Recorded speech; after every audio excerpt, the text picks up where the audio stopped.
Vous bénéficiez, je ne sais pas si le mot est le bon, d'une surveillance policière. Est-ce qu'on peut très concrètement, est-ce que vous pouvez nous expliquer, sans donner trop de détails, bien sûr, ce dispositif? Combien de policiers vous protègent chaque jour? Autour de moi, on a, et c'est le ministre de la Justice, le ministre de l'Intérieur qui le disait, je suis dans ce pays la personnalité la plus protégée après le président de la République, malheureusement, en vue des menaces qui pèsent à mon encontre. Ce dispositif de sécurité, à la fois, il est pesant, à la fois, il est contraignant, mais à la fois, il ne me permet pas et il ne me donne pas le droit de pouvoir me plaindre, de pouvoir spéculer, de pouvoir discuter sur cette protection policière. Parce que cette protection policière, je sais ce qu'elle coûte, je sais ce qu'elle est, je sais ce qu'elle représente. La vie? La vie. Et j'aurais aimé que cette protection policière soit déployée pour mon petit frère et pour d'autres personnes qui ont perdu la vie dans des conditions atroces. Amine Kessassi, est-ce que vous estimez que vous êtes au paroxysme de la menace d'une certaine manière, que vous êtes encore aujourd'hui extrêmement menacé? Aujourd'hui, le dispositif qui est déployé autour de moi n'a pas diminué ni depuis la campagne des municipales, ni après. À l'automne, un procès s'ouvrira, celui des meurtriers de mon frère aîné, et donc je ne suis pas certain effectivement que le niveau de menace ait diminué. Vous avez dit avoir parlé au maire d'Alès qui a été exfiltré de chez lui. Vous-même, je m'en souviens parfaitement, aviez été exfiltré d'une conférence de presse. Qu'est-ce que ça dit, Amine Kessassi, de l'état de notre pays? Est-ce qu'on peut parler de gangrène, d'emprise, du narcotrafic, sachant que ça touche de plus en plus de villes et plus seulement des grandes villes? Aujourd'hui, s'il s'avère que cette menace est véritablement orchestrée, organisée par la DZ Mafia, je ne parlerai pas de point de bascule, puisque je pense que cette question est à traiter avec beaucoup de sérieux, beaucoup de responsabilité. Et à chaque fois qu'on a un événement dramatique, à chaque fois qu'on a un phénomène de ce fait, on parle de point de bascule. Le 13 novembre dernier, je me souviens que tout le monde parlait de point de bascule. Et on ne peut pas s'amuser à chaque fois de qualifier ces événements dramatiques qui coûtent la vie, qui pèsent sur des personnes, qui ont fait qu'un maire, sa femme, ses enfants ont été exfiltrés en pleine nuit de leur domicile par le raid.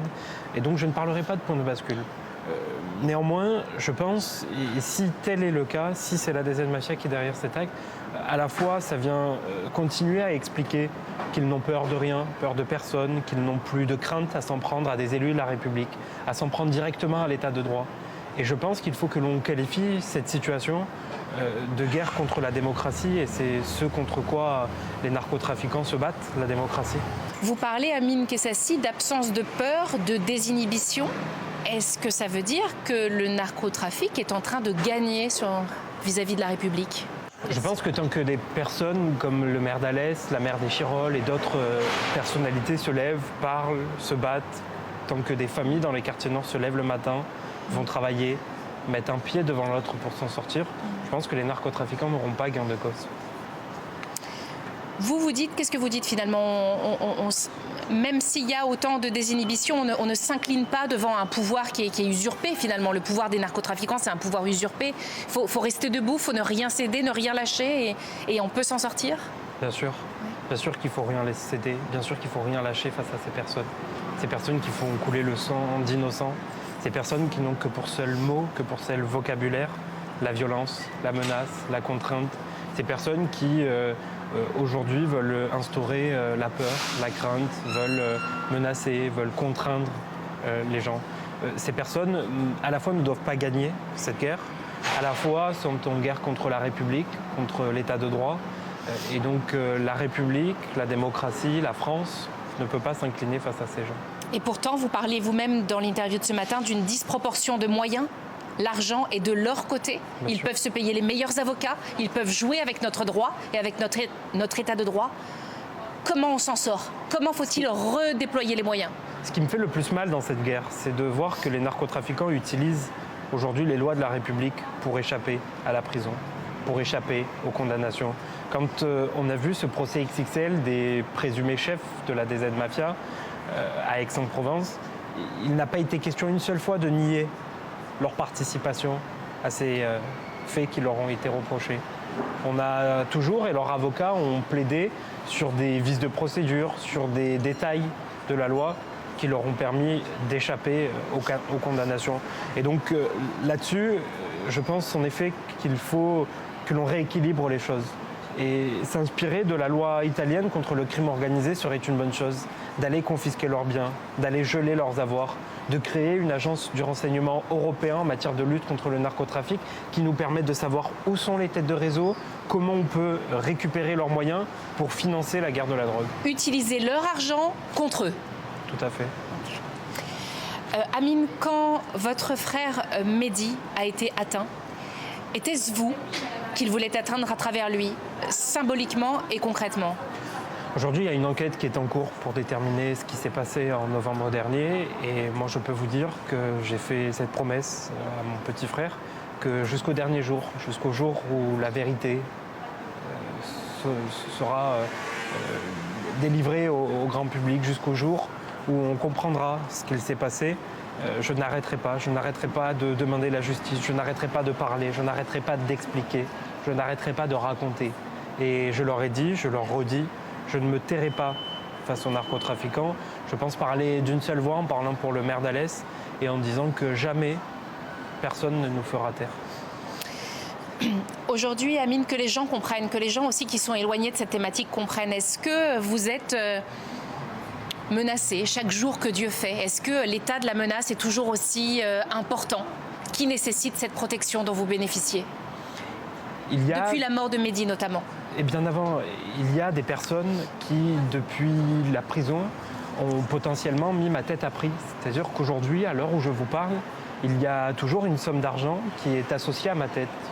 Les personnes qui réussiront à m'atteindre pourront prétendre et pourront réclamer cette somme d'argent qui a été placée sur moi par potentiellement un des présumés chefs des aides-mafias. Et donc bien sûr, le niveau de menace ne diminue pas. Bien sûr qu'on a des alertes, que parfois on nous demande de ne pas aller sur des événements auxquels j'étais attendu, que parfois on me demande de ne pas dormir chez moi, que parfois on me demande de quitter le département. Mais face à ça, moi j'ai jamais tremblé, jamais eu peur. Je n'ai jamais voulu donner la satisfaction à ces personnes de la crainte, de la faiblesse, de la lâcheté. Et je pense que ceux qui sont lâches, ce sont ces personnes. Et permettez-moi de dire quelque chose, et je pense que le maire d'Alès, d'où qu'il soit, à la fois doit savoir qu'il n'est pas seul, que les clivages politiques doivent être dépassés sur cette question. Et surtout, le maire d'Alès dit quelque chose d'intéressant. Il dit, et c'est ce que notamment je veux porter, que jamais on ne doit réfléchir en fonction de ce qu'on aurait pu faire, ce qu'on aurait pu dire, puisque plusieurs fois la question lui a été posée, mais qu'avez-vous fait contre les narcotrafiquants pour qu'ils vous en veuillent? Et je pense qu'il faut que l'on rétablisse les choses de façon juste. Ce n'est pas nous qui faisons, c'est eux qui décident de nous assassiner, c'est eux qui décident de nous menacer, c'est eux qui décident de s'en prendre à nous, à nos familles, à nos proches. Et nous, nous ne sommes responsables de rien, c'est eux qui font les choses. Est-ce qu'aujourd'hui, vous vous sentez assez protégé par la République ? Je pense que tout est mis en œuvre, à la fois pour me protéger, bien que le drame ait déjà eu lieu. J'aurais aimé que cette protection qui a été étendue à ma famille le soit bien avant. Mais l'enjeu, il n'est plus là. L'enjeu, il est à la fois d'obtenir justice, mais ma priorité, c'est ce pourquoi j'ai pris la parole ces derniers jours, c'est que l'on protège de façon très active le maire d'Alès, sa famille et ses proches. Est-ce que vous avez perdu votre liberté, Amine Kessassi ?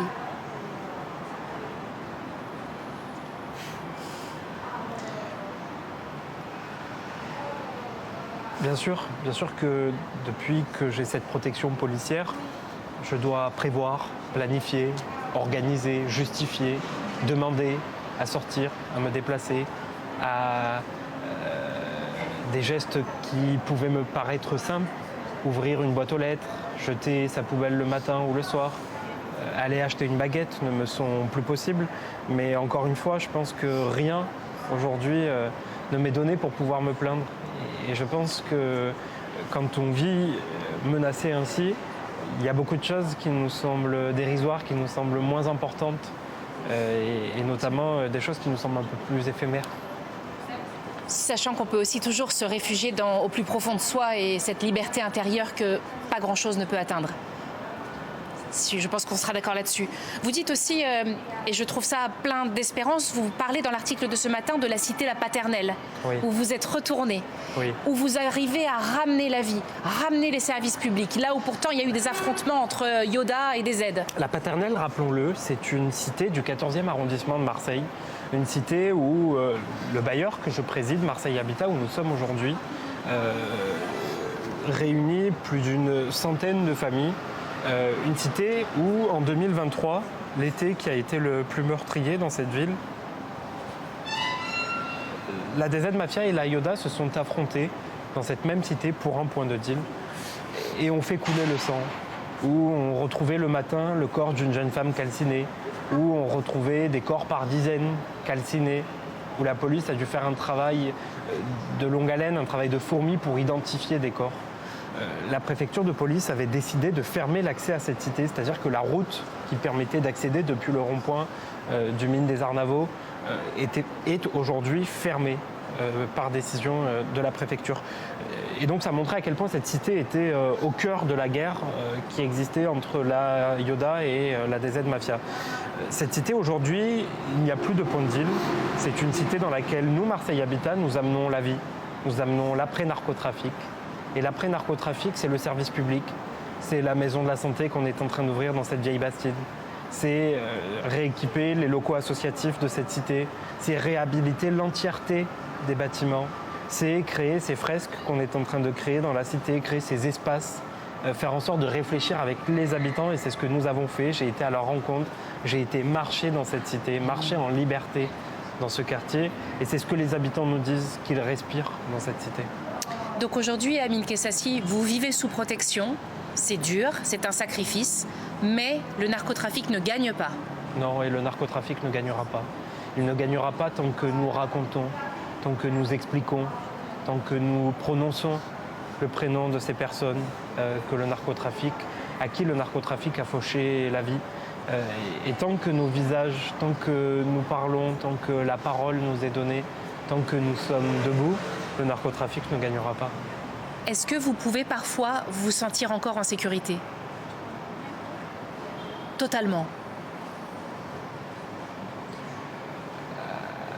Ça relèverait peut-être de la folie de dire non, mais je pense aujourd'hui, dès qu'à 17 ans, j'enterrais mon premier frère, Brahim, qui a été retrouvé calciné, qu'à 22 ans, j'ai enterré mon petit frère, Mehdi, qui a été assassiné injustement à ma place à cause de moi. Je pense que plus rien ne peut nous faire peur. Qu'est-ce qu'il vous a dit, le maire d'Alès ? Parce que c'est vous qui l'avez rassuré, parce qu'il vient de vivre ce qu'il a vécu. Mais qu'est-ce qu'il vous a dit, lui, à vous ? Qu'est-ce que vous vous êtes dit ? On a beaucoup échangé et je n'ai pas vocation à venir livrer la nature de nos échanges, mais le maire d'Alès m'a dit plusieurs choses. Il m'a dit à la fois à quel point il croyait en ce combat, en la justesse de ce combat. Il m'a dit à la fois sa volonté de ne pas être placé sous protection policière. Il me l'a expliqué et on s'est parlé d'homme à homme. Il m'a parlé de sa famille, il m'a parlé de ses proches. Il m'a même transmis un mot gentil à mon égard. Il m'a dit, une de mes collaboratrices qui est à côté de moi me dit de vous dire qu'elle vous aime, qu'elle aime votre combat. Et j'ai à la fois été très touché, mais à la fois été très marqué par la dignité de ce maire, par le courage qui était le sien. Et pas une seule fois, il est tombé ni dans la victimisation, ni dans le pleur. Il est battant et il m'a dit « je ne pars pas de chez moi ». Chez moi, c'est Alès, chez moi, c'est la France, chez moi, c'est l'état de droit, c'est la République. Et cette République, je la représente ici à Alès. Les habitantes et habitants de ma commune ont voté, se sont exprimés, ont placé ce maire dans ces conditions et font qu'aujourd'hui, il ne doit pas baisser ni les bras, ni les yeux, ni la tête face aux personnes qui tentent de l'intimider. Ce sera ma dernière question. Est-ce que vous croyez au dispositif de sécurité tel qu'il est proposé aujourd'hui vis-à-vis des élus ? Est-ce qu'il est pertinent, cette gradation, le kit, les rondes et vous, le stade ultime, la protection quotidienne ? Un texte de loi a été présenté sur la protection des personnes dans ce pays, texte de loi qui a été construit un peu en marge. Et ce texte de loi, moi je l'ai déjà dit, je suis prêt, et je pense que le maire d'Alès sera dans cette situation, je pense que la maire d'Échirolles sera dans cette situation, prêt à contribuer, prêt à écrire. Je sais que des réunions ont eu lieu sur ces sujets, et je demande justement à ce qu'on puisse travailler tous ensemble. Ce serait la moindre des choses que vous soyez consulté. Un petit peu. Oui. Mais travailler tous ensemble pour qu'on arrive enfin dans ce pays, protéger avec nos lois et faire en sorte que nos lois ne soient pas utilisées par ces personnes, ne soient pas utilisées par la narcocratie pour nous attaquer et pour arriver à leur fin. Est-ce que vous avez autre chose à dire librement ? Quelque chose que peut-être vous n'auriez pas l'occasion souvent de dire ou qui vous tient à cœur ? Non, ce que je veux dire, c'est que celles et ceux qui nous regardent ce soir, qui nous écoutent et qui se disent qu'on est petit face à ce monstre, puisque c'est un monstre. Et ce pays s'est endormi il y a quelques années avec ce monstre et il se réveille aujourd'hui avec un monstre qui s'est infiltré partout, dans toutes les zones, dans tous les quartiers, dans tous les endroits de ce pays. Et je ne saurais citer une ville, une commune, une campagne qui n'est pas touchée par l'impact du narcotrafic. Et donc je veux dire aux personnes que parler, raconter, discuter, sensibiliser, dire que plus personne ne peut dire dans ce pays « je ne savais pas ce qu'était le narcotrafic, je ne savais pas ce que coûtait le narcotrafic aux vies de ces personnes », je pense que c'est contribuer à notre combat, c'est contribuer à cette lutte et que tout le monde peut le faire. Il faudrait une sorte d'union sacrée, quoi, si je vous écoute bien. D'union nationale, je pense. Oui. Et la réponse face aux narcotrafiquants, c'est notre unité.